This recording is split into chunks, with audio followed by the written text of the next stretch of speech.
আমায় কর্মসূত্রে বিভিন্ন জায়গায় বিভিন্ন সময় থাকতে হয়।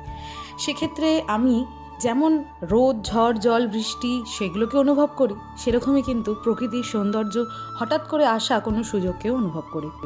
বাই প্রফেশন আমি এমআর হিসেবে কাজে জয়েন করেছি। বিভিন্ন জায়গায় বিভিন্ন সময় থাকতে হয় বলতে, কাজের সূত্রে চলে গিয়েছিলাম আমহা স্ট্রিটে এইচভিএস মারবাড়িতে। ফেরার পথে দেখি সেখানে শ্যামসুন্দরী মায়ের মন্দির আছে। সত্যি বলতে নতুন মন্দির কোথায় স্থানান্তরিত হয়েছে সে সম্পর্কে খুব একটা আইডিয়া ছিল না, তবে মায়ের কাছে যাওয়ার কিন্তু প্রচুর ইচ্ছা ছিল। হয়তো মাই টেনে নিয়েছে, মনটাও একটু দুর্বল ছিল। মায়ের কাছে যাওয়াটা সত্যিই খুব প্রয়োজন ছিল।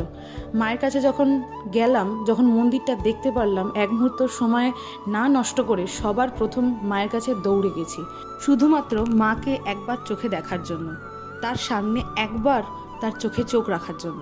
জয় মা শ্যামসুন্দরী। আশা করি মা সব ঠিক করে দেবেন।